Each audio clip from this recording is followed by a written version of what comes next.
Always tracking, always alerting. This is Next Weather.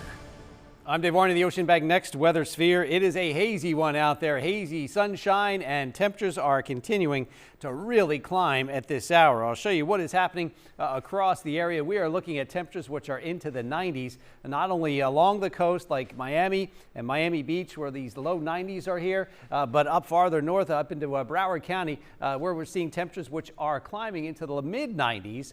Across the inland areas, we really start to see things heating up. So a really warm day across the entire area. It's not only the heat, it's the humidity as well. A heat advisory remains in effect because that heat index will be climbing up to about 105 for 2 hours. Any type of relief, not seeing it. Our next weather radar plus the clouds is all clear. The heat index is already at or above 100 in Miami, headed there in many of the neighborhoods up and down the East Coast. That should be peaking about 105, maybe even slightly above.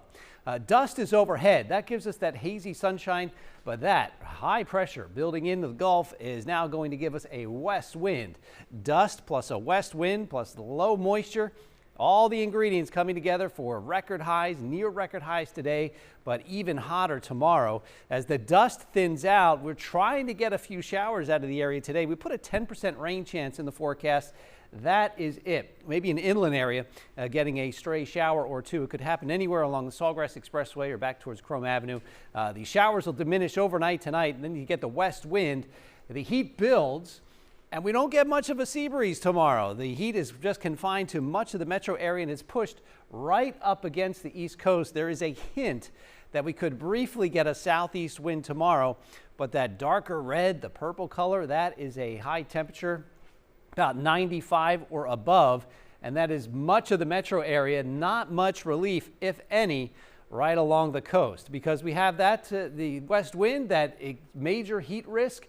See how it expands and pushes right up against the East Coast. The purple color is extreme, not much relief overnight, and that's confined up into Palm Beach County, but it may start to push south just a bit Tuesday and Wednesday. Now, by Wednesday to Thursday, the red area is shrinking a bit. We're starting to get more of a southeast wind trying to return.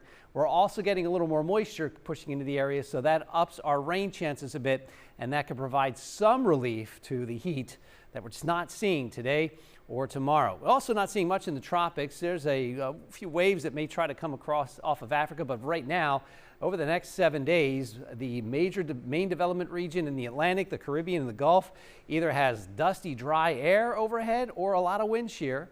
The dust moves out from us, so we get a little more blue sky in that sky color, a little more blue, but it also starts to bring the shower chance back in the forecast towards the end of the week.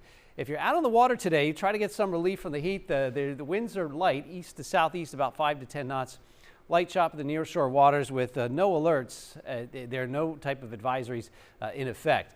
93 by noon tomorrow for the election. 96 middle of the afternoon. Work around the heat if you can. It'll stay in the 90s throughout the afternoon and evening. The next weather 7-day forecast is showing that we do have temperatures still above 90 degrees, but we lower the humidity a bit, or we lower the heat index slightly.